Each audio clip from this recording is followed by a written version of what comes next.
प्रिय विद्यार्थियों, आप देख रहे होंगे बीच बीच में मैं पढ़ाते हुए रुक जाता हूं और आपको बीच में थोड़ा सा कोई 2-3 बातें अच्छी अच्छी बताता रहता हूं कॉलेज के बारे में और मैथमेटिक्स के बारे में। तो मैंने ये जो प्रश्न अब लिखे हैं, ये सिलेक्शन भी उन्हीं 2 नंबर वाले छोटे प्रश्नों का है जो आपके आते हैं एग्जाम के अंदर। मेरी एक सिंपल सी थ्योरी है, 2-2 नंबर के जो 5 सवाल आते हैं 10 नंबर के कुल मिला के, अगर ये लड़के सही कर लें, यानी कि एक क्वेश्चन पूरा सही कर, जो कंपल्सरी होता है, अनिवार्य होता है, और ये सवाल पूरे चैप्टर में से पूरे कोर्स में नहीं आएगा, कुछ चैप्टर छोड़ के आते हैं। वो 10 चैप्टर मैंने आपको लिख के बताए थे। ये 2 × 5 यानी कि 10 नंबर बहुत महत्वपूर्ण है। पास होने के लिए चाहिए 23 मार्क्स, और अगर ये 10 नंबर आपको प्राप्त हो जाए तो आगे कोई दिक्कत ज़्यादा आने वाली होती। मैं उन लोगों से बात कर रहा हूँ जो पास होना चाहते हैं, बाकी तो नंबर मैक्सिमम आप प्राप्त कर सकते हैं। एक और बात जो बड़ी महत्वपूर्ण है बताना आप लोगों को इस समय, वो ये कि मैं 2-2 नंबर के जो प्रश्न अटेंड करते हैं इसके बारे में भी चर्चा कर रहा हूँ। हो सकता है कि मेरे जो 20 से 25 घंटे के लेक्चर्स आप सुने, उसमें से 8 से 10 घंटे केवल इसी में निकल जाए, 8 to 10 आवर्स ये 2-2 नंबर के सवाल को बताने में। लेकिन इसमें बड़ी महत्वपूर्ण बात छिपी हुई है, वो ये कि इन क्वेश्चन को कराने के लिए मैं लगभग 10 चैप्टर कवर करूंगा, और जब भी मैं कोई प्रश्न समझाता हूं तो आपको उस चैप्टर की थ्योरी जरूर कराता हूं। तो जब मैं उन 10 चैप्टर की आपको थ्योरी कराऊंगा, उनके फॉर्मूले समझाऊंगा, जो छोटी छोटी बातें होती है वो समझाऊंगा, तो उसको करने से ये सवाल तो होंगे होंगे, आपके लिए बड़े प्रश्न करने का आधार भी तय हो जाएगा। और जब किसी चीज को करने का आधार फिक्स होता है तो चीज मजबूत होती है। अगर नींव मजबूत हो तो बिल्डिंग तो मजबूत होनी होनी है, अगर नींव ही कमजोर है बिल्डिंग आपकी गिरनी है। ये सिद्धांत हमारे एसएस पॉलिटेक्निक कॉलेज के ऊपर पूरा लागू होता है। आपको मैं अपना अनुभव सुनाता हूँ, 2 मिनट इसमें लूंगा बीच में, कि मैंने एसएस पॉलिटेक्निक कॉलेज जब ज्वाइन किया तो मन में क्या विचार थे। मैं 1987 से अलग अलग कॉलेज में काम किया है, 3 कॉलेज मैंने काम किया है, लेकिन मुझे जो माहौल एसएस पॉलिटेक्निक कॉलेज में मिला वैसा माहौल आज तक कहीं नहीं मिला। आप विश्वास मानिए कि डिप्लोमा और बीटेक दोनों जो कोर्सेज वहाँ चलते हैं उसके लिए पूरा इंफ्रास्ट्रक्चर अलग अलग है। डिप्लोमा के स्टूडेंट के लिए लैब्स अलग है, हर चीज़ अलग है, और बीटेक वालों के लिए अलग है, यानी कोई चीज़ में शेयरिंग होती नहीं है।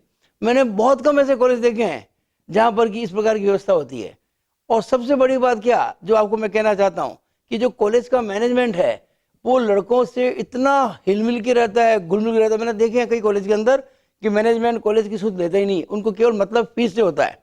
यहाँ मुझे कहा गया अभय जी सिंघवी के द्वारा कि व्यास जी मुझे फीस से मतलब नहीं है, बच्चों का भविष्य चाहिए, और बच्चों को भविष्य बनेगा प्रैक्टिकल करने से। तो अगर प्रैक्टिकल नहीं करेगा तो मतलब क्या, आज वो फील्ड में कैसे जाएगा।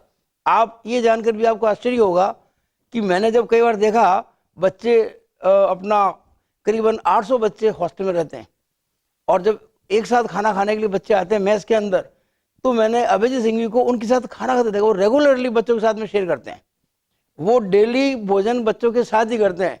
आप सोचो कि खाने की क्वालिटी कभी खराब हो सकती है क्या। तो बच्चों को इतनी ज़्यादा संतुष्टि इस कॉलेज में मिल रही है, वो मैं समझ सकता हूँ, क्योंकि मैं एक टीचर हूँ और जो मैंने संतुष्टि पाई है वो ऐसी किसी कॉलेज में नहीं पाई है। अब बीच बीच में जब आपको इतना पढ़ाते हैं ना, तो इतनी बातें करने का मेरा मन करता है ताकि आपको कुछ पता पड़े कि हम किस कॉलेज के लिए काम कर रहे हैं। तो देखो, अब आपको मैं समझाना चाहता हूं आगे की बात। वो क्या है, आपने एक चैप्टर सुना है सम्मिश्र संख्याएं। सम्मिश्र संख्याएं, complex numbers, complex numbers. Complex numbers, ये सारे प्रश्न छोटे छोटे जो 2 नंबर के हैं उसी चैप्टर में से हैं। आप देखिए पहला प्रश्न जो मैंने लिखा हुआ है, ये 2013 के प्रश्न पत्र में आया था। क्या है कि -1 माइनस आयोटा का मापांक व कोणांक ज्ञात कीजिए। -1 माइनस आयोटा का मापांक और कोणांक। मापांक एक शब्द है हिंदी का जिसको इंग्लिश में कहते हैं मॉडुलस और मैग्नीट्यूड, या तो मॉडुलस या फिर मैग्नीट्यूड। कोणांक एक शब्द है हिंदी का जिसको कहेंगे इंग्लिश में आर्गुमेंट या एम्पलीट्यूड, आइदर आर्गुमेंट और एम्पलीट्यूड। 2011 में एक प्रश्न आया था कि 1 प्लस रूट 3 आयोटा का कोणांक ज्ञात कीजिए, फाइंड द आर्गुमेंट और amplitude of 1 plus root 3 iota. उसके बाद 2015 में एक प्रश्न आया था, 1 माइनस आयोटा का कोणांक ज्ञात कीजिए, फाइंड द एम्पलीट्यूड और आर्गुमेंट ऑफ 1 माइनस आयोटा। और 2016 अभी लेटेस्ट क्वेश्चन जो पेपर आपका आया था उसमें था 1 plus iota upon under root 2 का ध्रुवीय रूप ज्ञात कीजिए, find polar form of 1 plus iota upon root 2। तो आपका ये जो क्वेश्चन अक्सर आता है, ये लगभग हमेशा ही मान लीजिए आता है। इस प्रकार पर 2 अंक आता है कि इस सममित संख्या का मापांक ज्ञात करो, या इस सममित संख्या का कोणांक ज्ञात करो, या इस सममित संख्या का मापांक और कोणांक दोनों ज्ञात करो, या फिर इस सममित संख्या का ध्रुवीय रूप ज्ञात करो। तो फिर कह दूं, मापांक का मतलब मॉडुलस, कोणांक का मतलब आर्गुमेंट, ध्रुवीय रूप का मतलब पोलर फॉर्म। तो हम शुरुआत करते हैं समझाने की आपको इस प्रकार के प्रश्नों को कैसे हल किया जाता है। तो इस प्रकार के प्रश्नों को हल करने के लिए सबसे पहले जो जरूरत है, मैं प्रश्न तो बाद में करूंगा, प्रश्न बाद में किए जाएंगे, पहले इस प्रश्नों की जड़ में क्या बात वो सीखनी पड़ेगी। मैं आपको बार बार कह चुका हूं कि जब तक आपकी नींव मजबूत नहीं होगी आप उस पर अच्छा भवन खड़ा नहीं कर सकते। आप देख रहे हैं इसमें एक टर्म आ रही है आयोटा, छोटा आई, यानी कि आई ओ टी ए, आयोटा। इसका अगर करें ना उच्चारण आयोटा, हम आयोटा शब्द लिखेंगे और उस प्रकार से करेंगे तो आप देखें इसका मतलब क्या। आयोटा का मतलब होता है अंडर रूट -1, अंडर रूट -1, और अंडर रूट -1 को अपन आयोटा कहते हैं। अब आप कहेंगे सर इसमें क्या बड़ी बात हो गई, तो जरा समझना पड़ेगा आपको। आप 10वीं पास करके डिप्लोमा करने आए हैं और आपने कुछ बातें कभी पढ़ी नहीं होंगी, कुछ आपने पढ़ी होंगी। आपने पढ़ा होगा कि जब हम प्लस को प्लस से गुणा करते हैं तो प्लस आता है, plus multiply by plus is always plus. जब आप माइनस को गुणा करते हैं माइनस से तब भी प्लस ही आता है। इसका मतलब अगर मैं 2 का वर्ग करूं तो 4 आएगा, और अगर मैं -2 का वर्ग करूं तब भी 4 ही आएगा। -2 का वर्ग भी 4 होता है और +2 का वर्ग भी 4 होता है। इसका दूसरा मतलब क्या निकलता है कि अगर मैं 4 का वर्गमूल लूं तो +2 आएगा, और यहां भी 4 ही है, अगर मैं 4 का वर्गमूल लूं तो -2 भी आएगा, क्योंकि 2 का वर्ग 4 है और -2 का वर्ग भी 4 ही है, तो 4 का वर्गमूल 2 भी आएगा और -2 भी, दोनों आते हैं। यानी हम क्या बोलते हैं कि वर्गमूल 4 बराबर +-2। किसी भी संख्या का जो कि धनात्मक है उसका वर्गमूल जो होता है वो +- कुछ भी हो सकता है। आप एक बात नोट कर रहे होंगे कि किसी भी वास्तविक संख्या का, किसी भी रियल नंबर का जब हम वर्ग करते हैं तो कभी भी माइनस नहीं आता है। देखिए प्लस का वर्ग करेंगे तब भी प्लस आएगा, माइनस का वर्ग करेंगे तब भी प्लस आएगा। जब वर्ग हमेशा प्लस में होता है तो उस संख्या का जो वर्गमूल है वो या तो प्लस में होगा या माइनस में होगा। कहने का मतलब ये है कि आपको मैं कहूं कि 4 का वर्गमूल ज्ञात करो, आप कहेंगे सर +-2 आएंगे। लेकिन अगर मैं कहता हूं -4 का वर्गमूल ज्ञात करो, अब आप ये मत कह देना कि -4 का वर्गमूल -2 हो जाएगा या +2 हो जाएगा, क्योंकि -4 किसी भी वास्तविक संख्या का वर्ग नहीं होता है। किसी भी वास्तविक संख्या का वर्ग करोगे तो कभी माइनस में आएगा ही नहीं। इसका मतलब कुछ नई बात इसमें आ गई है। नई बात क्या है, वो ये है, मैं -4 को लिखूंगा 4 गुणा -1, -4 को, और अब मैं इसको अलग अलग कर दूंगा, √4 इंटू √-1, और √4 तो आप जानते हैं कि +-2 होता ही है, और √-1 जो होता है यानी कि -1 के वर्गमूल को हम आयोटा से प्रदर्शित करते हैं। तो आयोटा एक ग्रीक शब्द होता है आयोटा, इसका मतलब होता है -1 का वर्गमूल। ये काल्पनिक राशि है, ये वास्तविक नहीं है, ये it is an imaginary quantity. तो आप इस बात को अच्छी तरह समझ लें कि आयोटा का मतलब होता है √-1।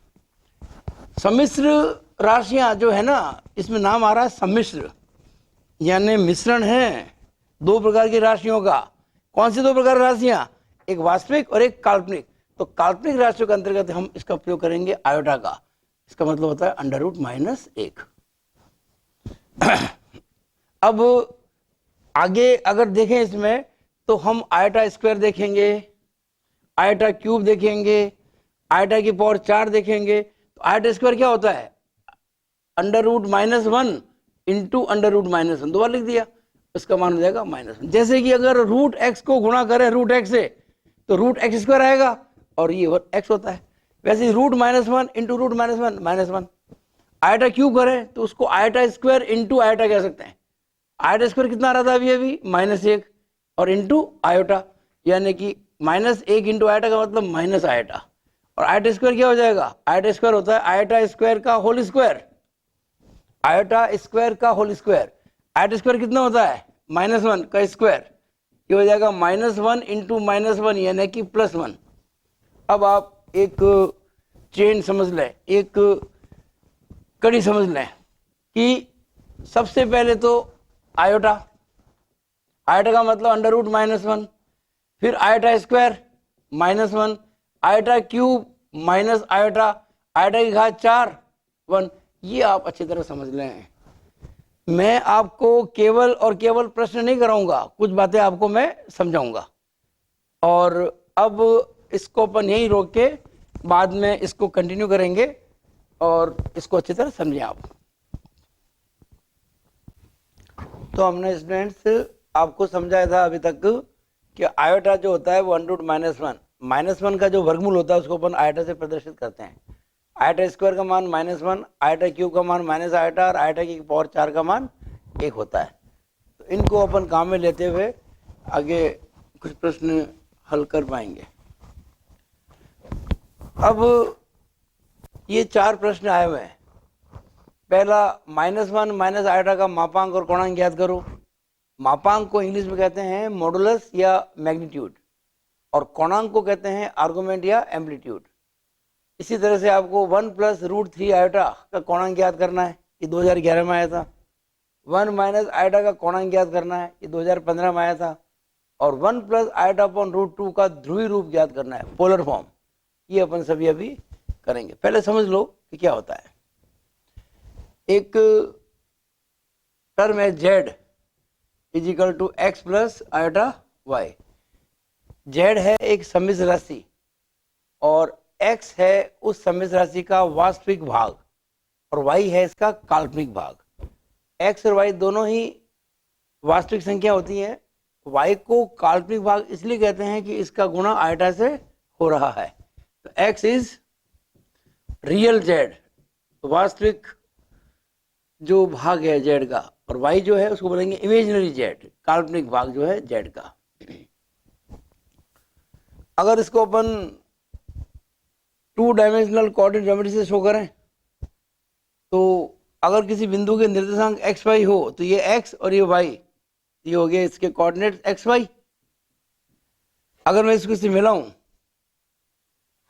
और ये देखिए क्या होगा x और ये क्या होगा y।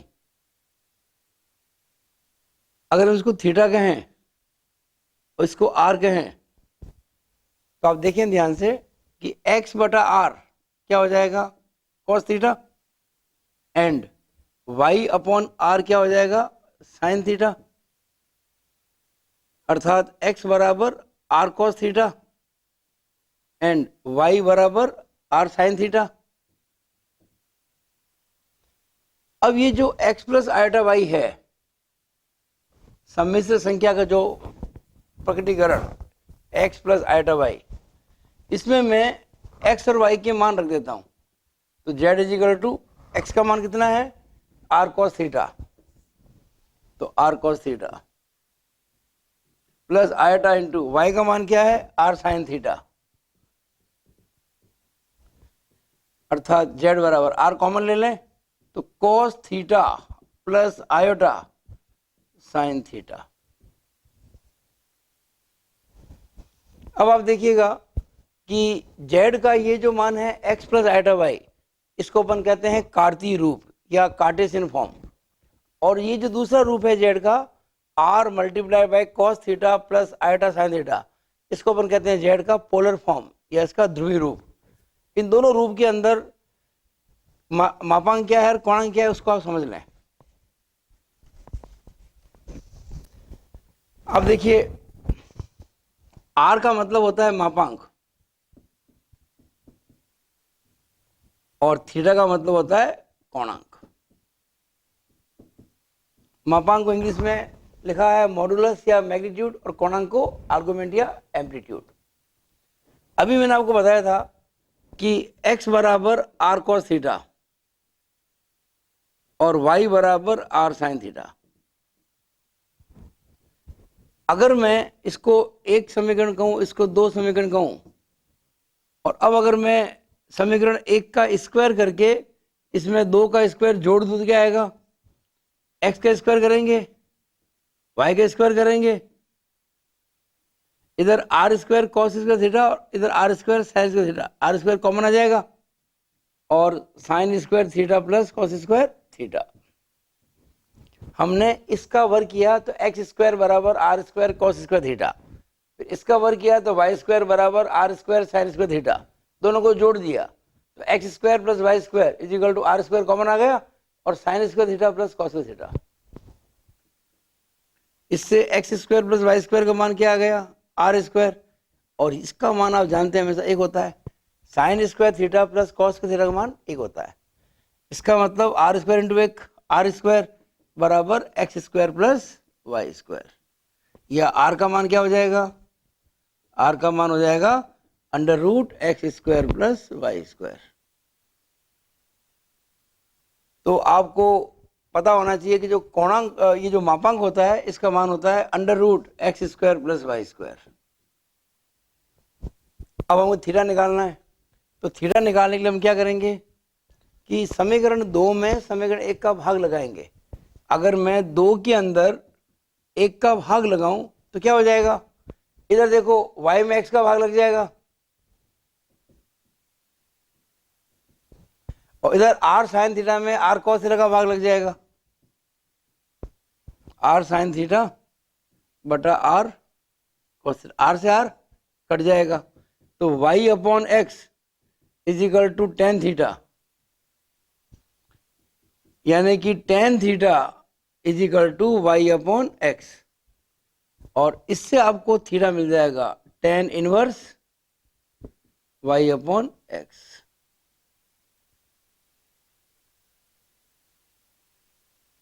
तो थीटा का मान आ गया tan inverse y upon x.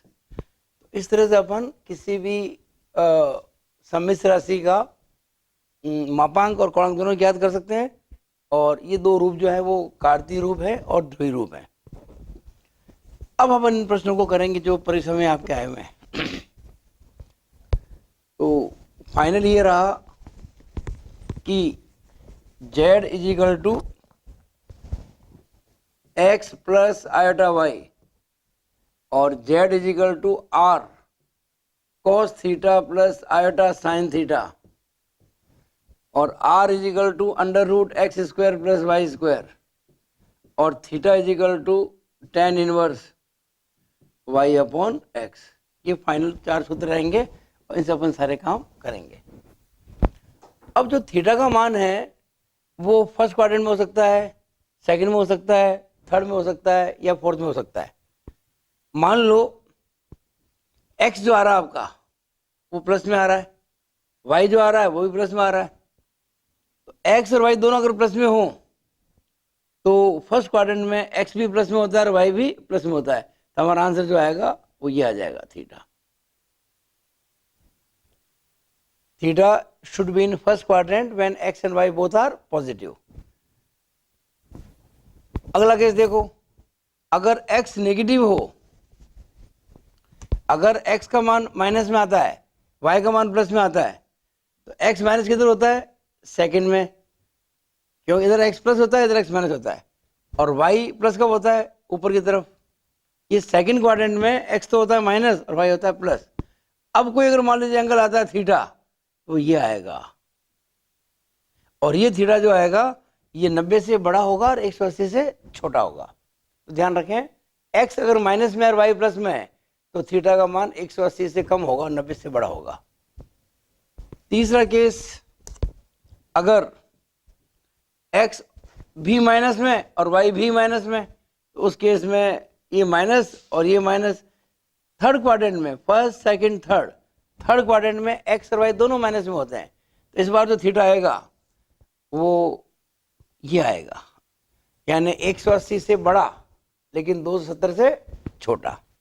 और आखिरी जो केस है जिसमें कि x तो होगा प्लस में और y होगा माइनस में, x प्लस किधर होता है, इधर, y माइनस किधर होता है, नीचे, यानी x प्लस और y माइनस ऐसा होता है फर्स्ट सेकंड थर्ड और फोर्थ क्वाड्रेंट में। फोर्थ क्वाड्रेंट में ये लाइन बनेगी, एंगल ये बनेगा theta, it will be theta. और ये जो थीटा होगा ये 270 से बड़ा होगा और 360 से छोटा होगा। तो हमको ये सब देखना पड़ेगा कैसे निकालना है। अब सबसे पहले ये प्रश्न करते हैं जो कि 2013 में आया था कि z अगर -1 माइनस आयोटा है तो क्या हम इसको -1 प्लस -1 आयोटा नहीं कह सकते क्या? बिल्कुल कह सकते हैं। आप अगर x प्लस आयोटा y से इसकी तुलना करें तो क्या होगा, z की जगह z, इक्वल टू की जगह इक्वल टू, x की जगह क्या आ गया, -1, तो x बराबर -1, प्लस की जगह प्लस, आयोटा की जगह आयोटा और y की जगह -1, तो y की वैल्यू भी आ गई है -1।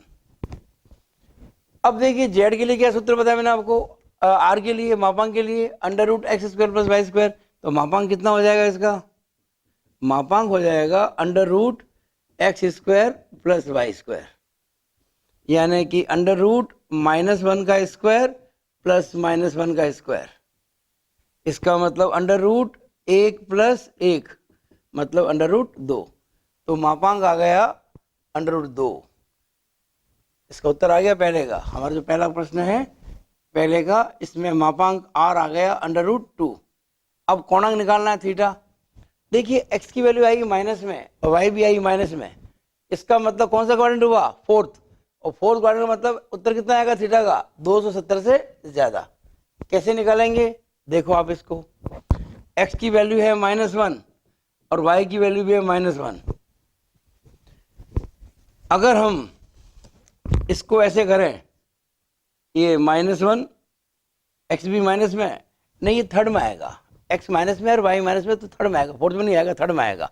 180 से बड़ा और 270 से छोटा, x -1 इधर ले लेंगे और y वर्ग इधर ले लेंगे, तो ये पॉइंट आपका यहाँ आ जाएगा, यहाँ पे ये बनेगा, इधर बनेगा r जो हम निकाल चुके हैं √2, और ये बनेगा थीटा, ये वाला। अब ये देखो आप, अगर ये थीटा है तो इसका मान कैसे याद करेंगे, कुछ इसको ऐसा कर लेते हैं कि इस कोण को मान ले, ये कितना बताया आपको हमने, 1, ये भी कितना है 1। अगर मैं आपसे कह दूं ये कोण अल्फा है, ये वाला कोण, tan अल्फा कितना हो जाएगा, tan अल्फा लंब बटा आधार, परपेंडिकुलर अपॉन हाइपोटेनियस, जो परपेंडिकुलर अपॉन बेस 1/1, इसका मतलब tan अल्फा का मान हो जाएगा 1, तो अल्फा कितना हो जाएगा 45 डिग्री। आप जानते हैं कि tan 45 डिग्री इक्वल टू 1 होता है, तो अल्फा आ गया 45, यानी ये एंगल जो है ये वाला ये कितना आ गया 45, और ये कितना होता है 180, तो हमारा आंसर जो आएगा थीटा का कितना आ जाएगा 180 + 45, यानी कि 225 डिग्री। तो मापांक √2 और कोणांक आएगा 225 डिग्री। ये आपका पहला प्रश्न हल हो गया, इसका मापांक और कोणांक, यानी -1 माइनस आयोटा का मापांक √2 और कोणांक 225 डिग्री। कोण तो 45 ही आ रहा है, क्यों, ये अगर 45 आती 45 ही होगा, पर ये चूंकि 180 होता है तो 180 + 45 225। तो पहले प्रश्न का उत्तर आ गया आपके सामने। अब शेष प्रश्नों को अपन आराम से कर सकते हैं इसी प्रकार से। ऐसे प्रश्न 2-2 नंबर में आते हैं, हमेशा आते हैं ऑलमोस्ट, और 2-2 नंबर करके आप कर सकते हो 10 नंबर। 10 नंबर एक बार आ जाए तो पास होने के लिए आपको चाहिए 13 नंबर, और तो पूरे खजाने में से कहीं भी आ सकते हैं। अब क्वेश्चन नंबर 2, यहाँ है z बराबर 1 प्लस रूट 3 आयोटा।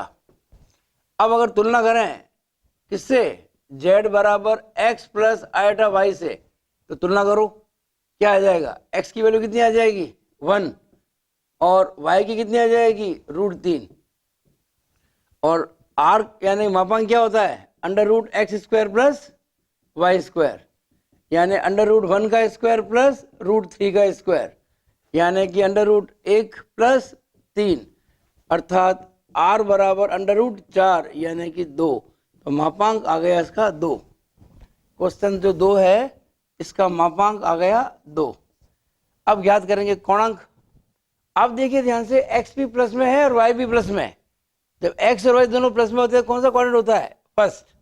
तो आप देखिएगा ऐसे, x कितना है 1, y कितना रूट 3, रूट 3 को अपन कहते हैं 1.732।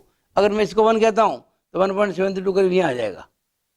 तो ये बनेगा r, ये बनेगा y और ये बनेगा x, और इसको मैं थीटा कह रहा हूं। तो tan थीटा कितना हो जाएगा y बटा x, y बटा x, और y का मान कितना है रूट 3, x का मान 1। ये पॉइंट जो है ना, ये पॉइंट है 1 कॉमा रूट 3, तो ये हो जाएगा रूट 3 बटा 1 यानी कि रूट 3, यानी कि tan theta is equal to root 3।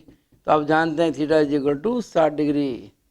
10वीं क्लास में आप पढ़ चुके हैं tan 60 is equal to root 3 होता है, और tan थीटा का मान रूट 3 है, मतलब कि थीटा का मान 60 डिग्री। तो इसका जो आर्गूमेंट है, इसका जो एम्पलीट्यूड है वो थीटा है 60 डिग्री। तो इसके क्वेश्चन एक्चुअली ऐसे प्रश्न बहुत आसान होते हैं और आपको एग्जाम इनको करने के लिए मात्र 1 या 2 मिनट खर्च करने होते हैं। अभी समझाने में समय लगता है लेकिन करने में समय आपको लगेगा नहीं। और अब आप कितने ही मुश्किल प्रश्न आ जाओ, आप मुझे पूरी उम्मीद है कर लोगे। तो दूसरे का आंसर बता दिया आपको मैंने। अब तीसरा करते हैं। आप क्या कीजिएगा, इसको देखने के बाद में YouTube पर और अपने आप करने का प्रयास कीजिए। अभी तीसरा प्रश्न कि z is equal to 1 minus iota, तो 1 माइनस आयोटा, इसको मैं कैसे लिख सकता हूं, z is equal to 1 plus minus 1 iota. एक बात ध्यान रखिएगा कि हमारा जो फॉर्मूला है वो x प्लस आयोटा वाई है।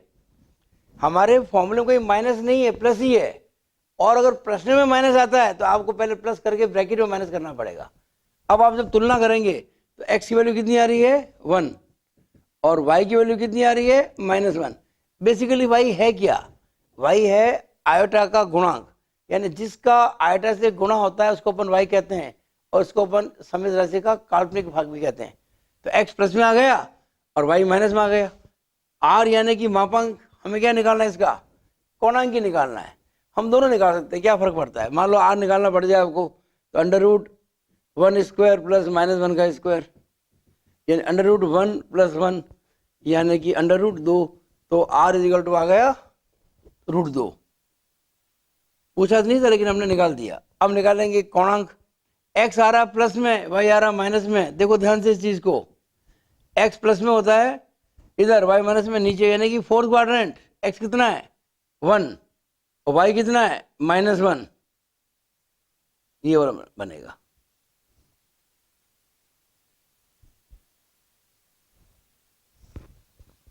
तो ये तो हो गया 1 और ये भी हो गया 1, और क्वाड्रेंट बन गया ये 1, -1। अब अगर मैं इस कोण को थीटा कहता हूं, ये इसको थीटा नहीं कहूंगा, इसको मैं अल्फा कहूंगा। तो मैं निकालूंगा tan अल्फा। ये अल्फा है, ये समकोण है। तो समकोण के सामने क्या होता है कर्ण, यानी हाइपोटेनियस। एक्यूट एंगल जो है उसके सामने क्या होता है परपेंडिकुलर, या लंब, ये हो गया आधार। तो tan अल्फा हो जाएगा लंब बटा आधार, यानी कि 1/1, यानी कि 1। तो अल्फा कितना हो जाएगा 45 डिग्री। अल्फा हो गया 45। हमको चाहिए ये वाला एंगल, ये वाला, इसको अपन थीटा कहते हैं।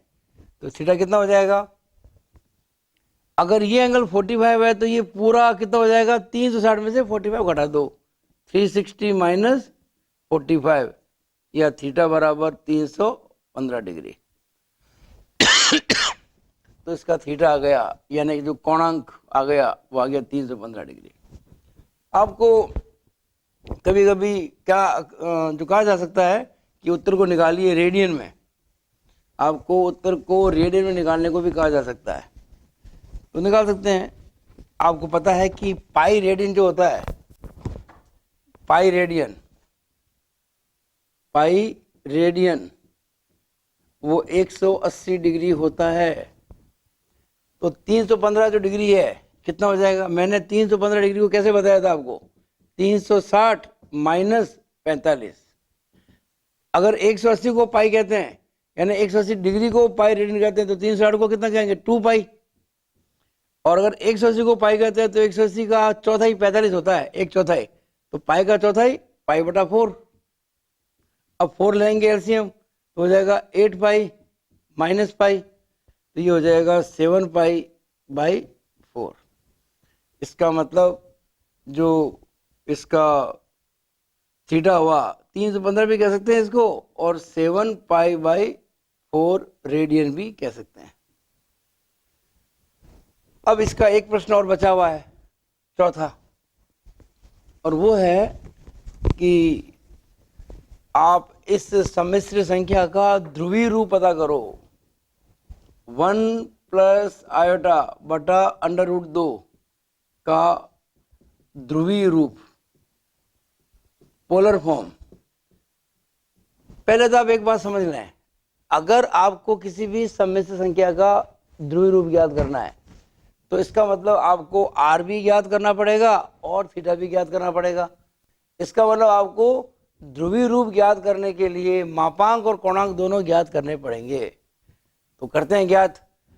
तो इसको अपन जेड मान लें पहले तो, और इसको ऐसे लिखेंगे 1 बटा under root 2 plus iota into 1 बटा अंडर रूट 2। और अगर मैं इसकी तुलना करूं x प्लस आयोटा वाई से, तो आप देखेंगे x का मान कितना आ रहा है? 1 बाई रूट 2, और y का मान कितना आ रहा है? 1 बाई रूट 2। x और y दोनों प्लस में आ रहे हैं, इसका मतलब फर्स्ट क्वाड्रेंट हो गया। तो r का मान क्या होता है? Under root x square plus Y square, यानी कि अंडर रूट 1 बाई रूट 2 का स्क्वायर प्लस 1 बाई रूट 2 का स्क्वायर, यानी कि under root 1 by 2 plus 1 by 2, यानी कि r बराबर अंडर रूट 1, और अंडर रूट 1 जो होता है वो 1 होता है, यानी कि हम कह सकते हैं कि इसका जो मापांक है वो 1 है। तो r बराबर आ गया 1। अब निकालना अपन को कोणांक यानी थीटा, और थीटा निकालने के लिए अपन पढ़ चुके हैं इस चीज को कि जब x और y दोनों प्लस में हैं, x भी प्लस में और y भी प्लस में, x भी 1 बाय रूट 2, y भी 1 बाय रूट 2, ये x और ये y दोनों बराबर है। तो जब x y बराबर होते हैं ना, तो कोण हमेशा बनता है 45 डिग्री का। अगर मैं इस कोण को थीटा कह दूं, और ये है 1 बाय रूट 2 x की वैल्यू, और y की वैल्यू भी 1 बाय रूट 2 है, y की वैल्यू 1 बाय रूट 2 है, तो tan थीटा कितना हो जाएगा? ये हो जाएगा 1 by root 2 upon 1 by root 2 is equal to 1। tan थीटा का मान निकला 1 by root 2 upon 1 by root 2, तो दोनों कैंसिल हो जाएंगे और आ जाएगा 1। इसका मतलब थीटा कितना हो जाएगा? 45 डिग्री। अगर tan थीटा का मान 1 होता है तो थीटा होता है 45 डिग्री, और 45 डिग्री हम क्या कह सकते हैं? Pi by 4, pi by 4 radian. तो थीटा आ गया पाई बाई 4, आर आ गया 1, तो थीटा बराबर हो गया पाई बाई 4। तो मापांक कितना आ गया? 1। कोणांक कितना आ गया? Pi by 4। और ध्रुवीय रूप क्या होता है? आप जानते हैं कि जो ध्रुवीय रूप होता है z is equal to R और cos theta plus iota sine theta. इसका मतलब r, और r का मान कितना निकला था? 1 लिखना है, फिर इंटू कर दिया, एक डॉट लगा दे नीचे, फिर कॉस थीटा, थीटा है पाई बाई 4, तो cos pi by 4 plus iota sine pi by 4। तो इस तरह से अगर आप काम करेंगे तो आपको 2 नंबर में से 2 ही मिलेंगे। और अगर आपने 1 लगाना भूल गए, ये सोच के 1 तो होता ही है, क्या फर्क पड़ता है, नंबर कट जाएंगे। 1 को भी आपको शो करना पड़ेगा। तो आर की वैल्यू 1 यानी कि मापांक, थीटा यानी π/4 यानी कि कोणांक। तो इस तरह से हमने अभी ये जो छोटे छोटे 4 सवाल की अक्सर एग्जाम में आते हैं कि किसी भी सम्मिश्र संख्या का मापांक ज्ञात करो और कोणांक ज्ञात करो, या उसका ध्रुवीय रूप ज्ञात करो। इसके बाद हम एक नया चैप्टर लेंगे।